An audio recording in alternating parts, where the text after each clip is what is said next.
In the kingdom of Aurea, the king and his knights ride through the hills as they chase a dragon. They follow the beast into a cave, where the group sees something that leaves them in shock. At that moment, the dragon flies in and breathes fire to kill most of the knights in one go. Then she uses her tail to capture the remaining knights one by one and kill them too. Lastly, she approaches the king, who falls to his knees to wait for the end. Many centuries later, in a land in the north, Floria and Elodie are chopping whatever wood they can find. They're the daughters of the local lord and are trying their best to help their people, who are suffering from hunger and cold because the winter is ravaging the land.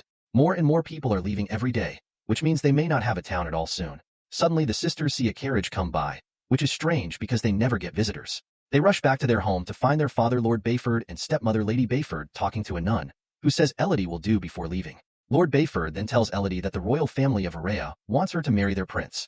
At first, Elodie refuses, but Bayford changes her mind when he points out that their town will receive enough money to save their lives for many years to come. Sometime later, the family sails to Aurea. When they get close to their destination, the ship enters a very thick mist, and the group gets scared of some creepy figures in the dark, but they turn out to be two giant dragon statues. Once they land, the family is amazed by how prosperous the land is and the magnificence of the castle. The servants take them to their rooms and inform them they'll meet the royal family the next day. Elodie goes to the balcony to admire the view and notices on another balcony a girl her age, who is soon taken away by a maid. That night, Elodie can't sleep, so she keeps herself busy drawing. Then she goes to the balcony to get some fresh air and notices there are no lights in the other girl's room.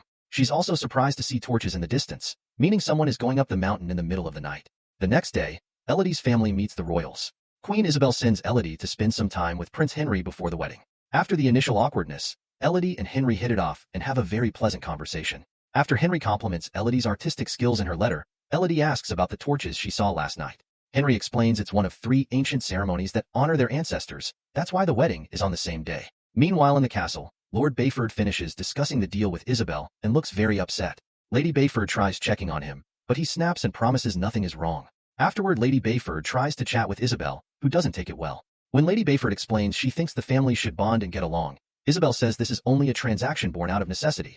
She needs a princess and Bayford's land needs money. She also reminds Bayford that she's the daughter of a rope maker, so she shouldn't forget her station. Lady Bayford notices that Isabel says Elodie's name wrong and tries to correct her, but Isabel doesn't care and leaves. In the evening, a worried Lady Bayford goes to tell Elodie that there's something suspicious going on, so she thinks the wedding should be cancelled. But before they can discuss things further, Lord Bayford shows up and sends everyone to bed. The next morning, the maids help Elodie get ready for the ceremony. She's given a beautiful dress that includes a blunt dagger and a diffuser with perfume. The wedding goes well. Henry and Elodie exchange rings, share a kiss, and Elodie is given her own crown. Afterward, Elodie says goodbye to her family and gets on a carriage with Henry, who explains they'll join the ancient ceremony on the mountain. They go up a rocky set of stairs and Elodie is shocked to find a bunch of people wearing creepy golden masks, not to mention Isabel dressed like a nun. The queen gives Elodie a coin saying she'll be helping protect the kingdom. Then they go inside as Isabel shares a story. When their ancestors arrived on this island, they discovered a dragon lived there as the last of its kind. The dragon attacked the village as soon as it saw the humans settle down. So the king gathered his soldiers and tried to fight the beast. However, the dragon killed everyone except the king, who had to give up his 3 daughters so the island could be shared.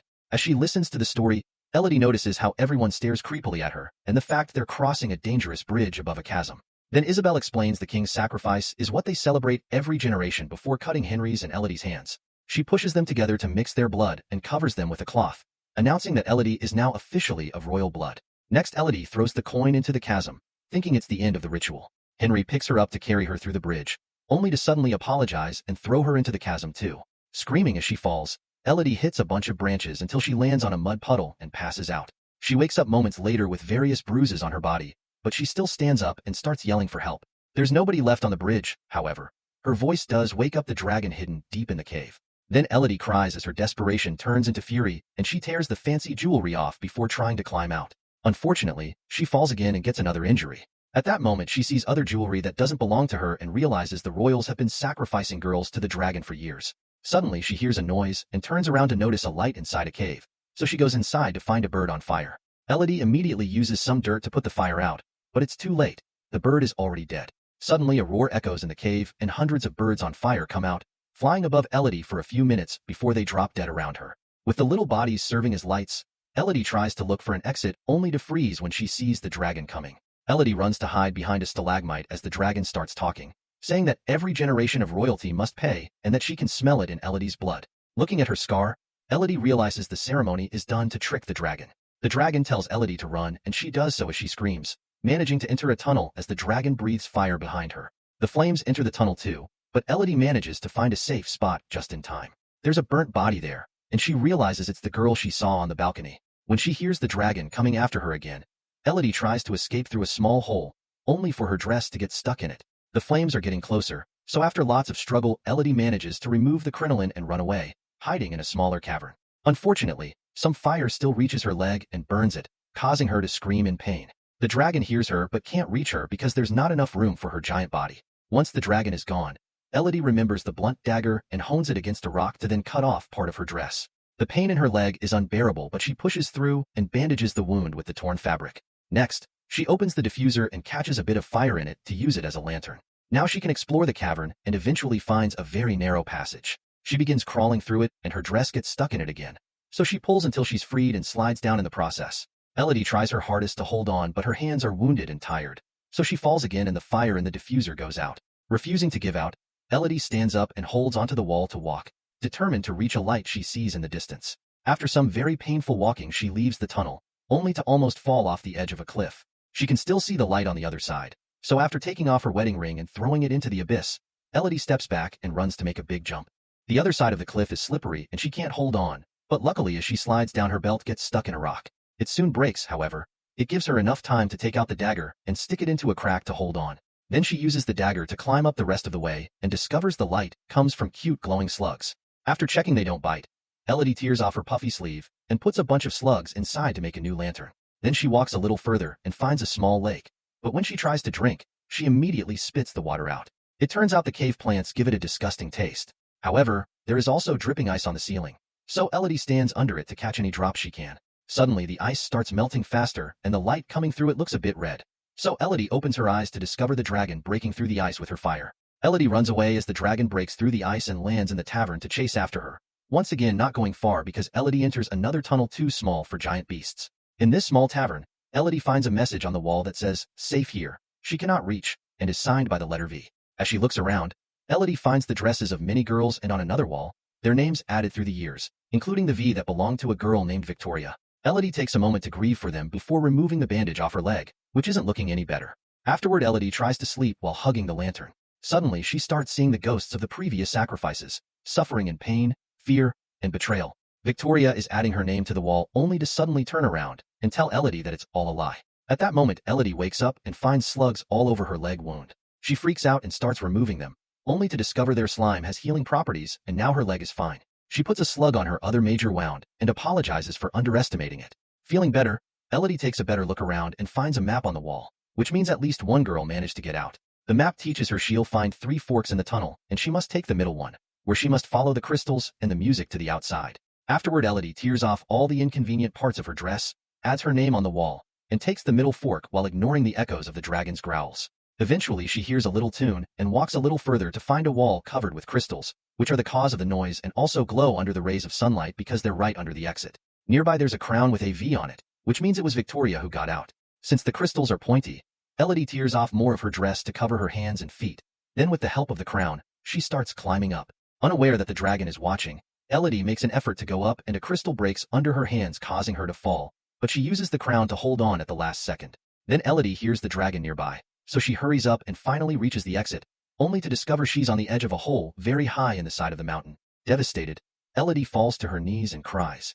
Suddenly the sound of horses neighing helps Elodie notices a group of riders approaching the mountain. She tries yelling for help, but at that moment the dragon flies toward her and covers the hole. Elodie steps back just in time and notices another message on the wall saying, "Not safe," signed by V. Nearby there's a body, meaning Victoria died there and never got out.